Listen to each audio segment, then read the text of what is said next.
The Silent Path. In the throbbing heart of a sprawling city, where glass towers loomed like sentinels and the air buzzed with the ceaseless pulse of traffic, Maya Agarwal lived a life dictated by speed. At 34, she was a senior marketing strategist at Pinnacle Media, a firm that thrived on high-stakes campaigns for global brands. Her days were a whirlwind of pitch meetings, client calls, and endless email threads.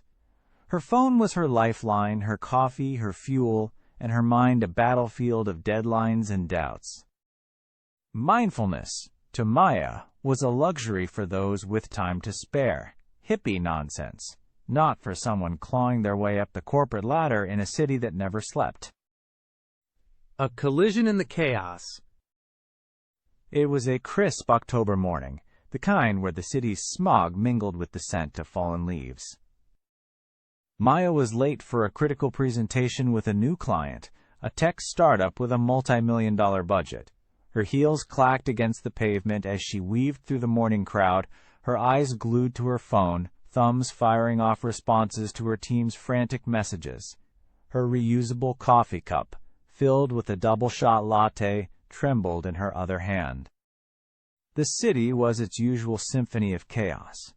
Taxi horns, construction drills, the chatter of pedestrians rushing to their own battles. She didn't see the figure until she crashed into them. Her coffee splattered across her white blouse, a brown stain blooming like a wound. "Are you serious?" she snapped, her voice sharp with irritation. She looked up, ready to unleash her frustration, but froze. The stranger before her wore a simple gray robe, frayed at the hem, and stood barefoot despite the autumn chill. Their face was serene, their eyes deep and steady, like pools of still water. They didn't flinch, didn't apologize, just met her gaze with a quiet that felt almost tangible. "Sorry," Maya mumbled, her anger deflating under that unflinching calm. She sidestepped them, her mind already racing back to her meeting, but the encounter lingered. The stranger's silence was a stark contrast to the city's clamor, a moment that demanded nothing of her. She shook it off, chalking it up to another weird city moment, and hurried to the subway. The Silent Stranger. The next day, Maya saw them again. Same corner, same robe, same barefoot deliberation. They were walking, but not like anyone else in the city. Each step was slow, intentional, as if the cracked sidewalk was a temple floor. Their hands were folded at their waist, their posture relaxed, yet purposeful. The crowd parted around them, some muttering annoyance, others ignoring them entirely. Maya, clutching a fresh coffee, slowed her pace. Who was this person?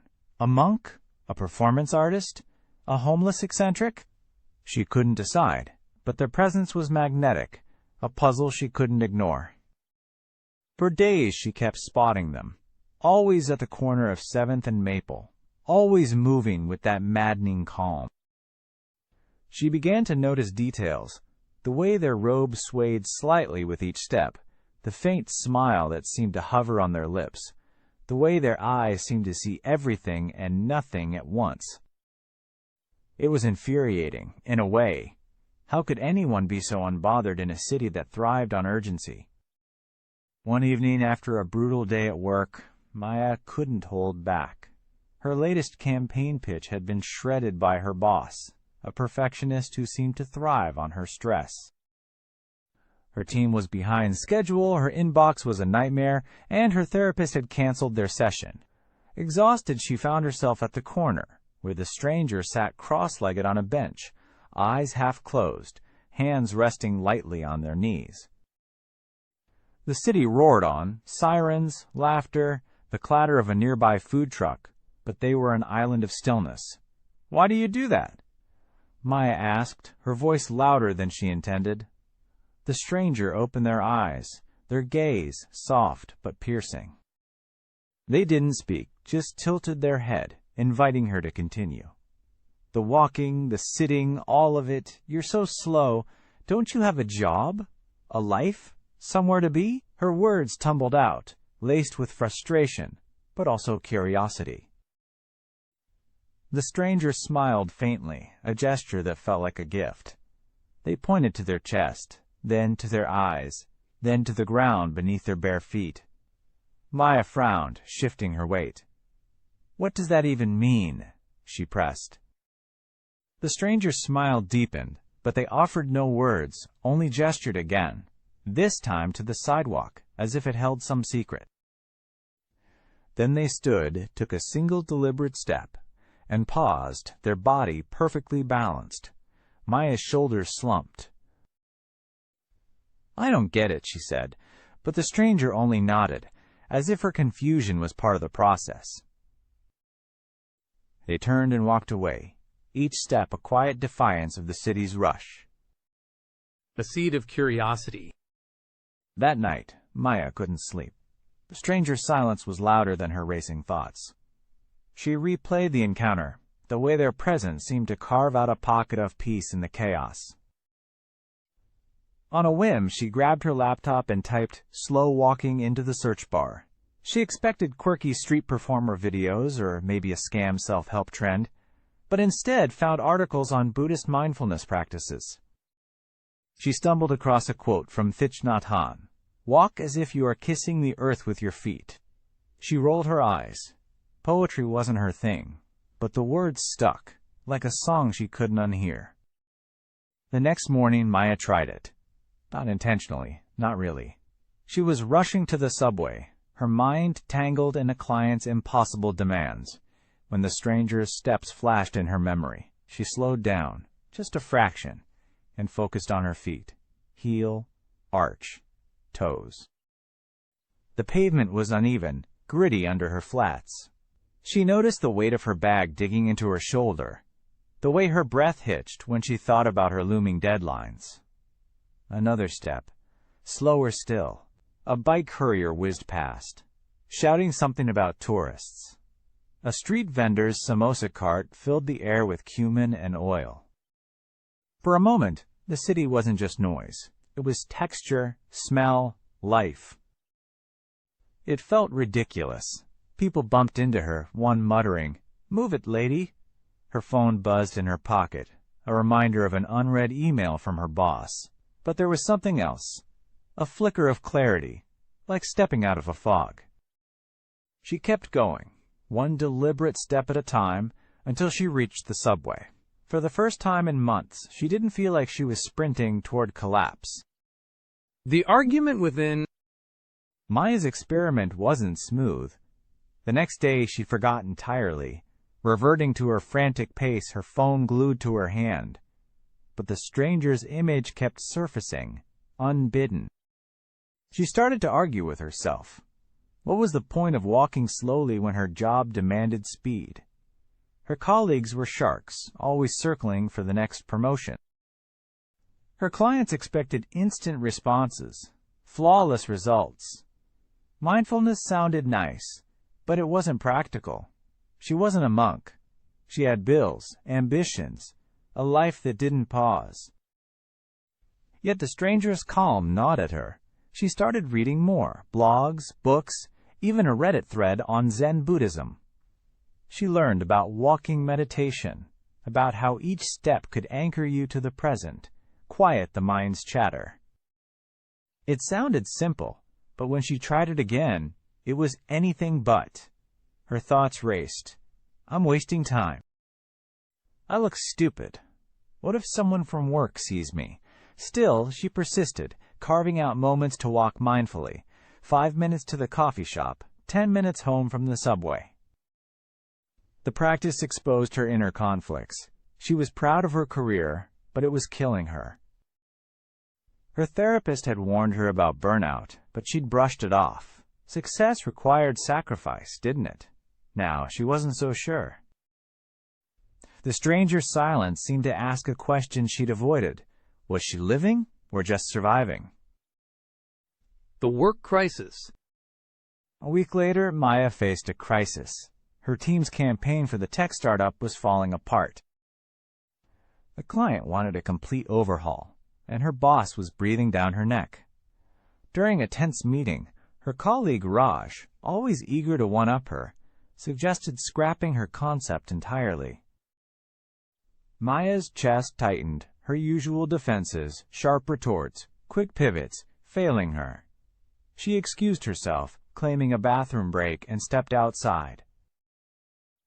The city assaulted her senses. Horns, exhaust, a shouting match between two cab drivers. She closed her eyes, took a breath, and started walking, slowly, like the stranger. Heel, arch, toes. The ground was solid beneath her. Her breath steadied. The chaos didn't vanish, but it felt less like a personal attack. When she returned to the meeting, she didn't snap at Raj. Instead, she listened, then proposed a compromise that blended her vision with his input. Her boss nodded, impressed. Maya was stunned. It wasn't her usual fight-or-flight response, but something new, grounded. The personal toll. At home, the practice revealed deeper cracks. Maya's relationship with her partner, Sam, was strained. He'd been patient with her long hours, but lately, their conversations were clipped, transactional. One night, after another late meeting, Sam confronted her. "You're never here, Maya.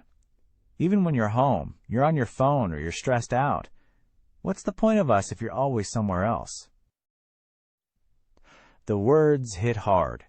Maya wanted to argue, to list her pressures, but she saw the hurt in his eyes. She remembered the stranger's gesture. Chest, eyes, ground. "Can we walk?" she asked. They went to a nearby park, and she tried to walk mindfully, feeling the grass under her sneakers, the cool evening air. She didn't speak, just listened as Sam talked about his own frustrations, his loneliness. For once, she didn't interrupt or defend herself. The silence between them wasn't empty. It was space, a chance to reconnect. They didn't solve everything that night, but it was a start. The social pressure. Even her social life tested her. At a friend's birthday drinks, her old college crew teased her when she mentioned mindfulness. "What, you're a monk now?" her friend Priya laughed, passing her a cocktail. Maya felt her cheeks burn. Part of her wanted to laugh it off, to chug the drink and dive back into their usual banter. But she sipped slowly, noticing the tang of lime, the clink of ice. She didn't need to explain herself. She just smiled and changed the subject. Later, Priya texted her. "You seem different. Calmer. What's your secret?" Maya didn't reply right away. She wasn't sure she had an answer yet. The stranger's gift. Weeks turned into months. Maya saw the stranger one last time. It was a rainy evening, the city slick with neon reflections. They were at their usual corner, walking through the drizzle as if it were a blessing. Maya approached, her umbrella dripping. "I've been trying it," she said, her voice soft. "The walking. It's hard, but it helps. I don't know if I'm doing it right." The stranger's eyes crinkled with a smile. They pressed their palms together at their chest and bowed, then gestured for her to walk beside them. She did, matching their pace, rain pattering on her umbrella. They moved in silence, the city's noise fading into a hum. Each step felt like a choice, a tether to the present. Maya's mind wandered, to her work stress, her fight with Sam. But the stranger's presence pulled her back. Breath. Step. Ground. They walked for 20 minutes, maybe more. Time felt fluid, unimportant. At the end of the block, the stranger stopped, turned to her, and bowed again. Maya mirrored them, her hands trembling slightly. They pointed to her, then to the ground, then spread their arms, as if offering the world. Without a word, they walked away, disappearing into the rain-soaked crowd. A new path. Maya never saw them again. She looked for them at the corner, but it was as if they'd dissolved into the city's pulse. Yet their gift remained. She walked mindfully when she could. Not perfectly, not always. Some days, she fell back into her old habits, racing through the city, lost in her phone. But other days she walked like the stranger, feeling the earth, noticing the small miracles, a child's laughter, the scent of fresh bread, the way sunlight fractured through a skyscraper's glass. She read more about Buddhism, diving into texts by Pema Chodron and John Kabat-Zinn. She learned about the Four Noble Truths, about suffering and the path to ease it. She didn't become a monk or quit her job. She loved her work, its creativity, its challenges, but she approached it differently. She set boundaries, left her phone off during walks, took breaks to breathe. Her team noticed. Her boss did too. "You're sharper," he said once, surprised. Maya just smiled. Her relationship with Sam grew stronger. They walked together often, not always mindfully, but with intention. They talked about their future, about balance, about what mattered. Her friends stopped teasing her when they saw her change, not just calmer, but more present, more herself. Years later, Maya was still in the city, still at Pinnacle Media, but she carried the stranger's lesson like a talisman. She wasn't free of stress or doubt. Life was still life, but she had a tool, a practice, a way to find ground. Sometimes on her walks she'd see someone rushing, eyes on their phone, and she'd pause. She'd point to her chest, her eyes, the ground, hoping they'd notice. Most didn't, but that was okay. The path was there, silent and steady, for anyone ready to take a step.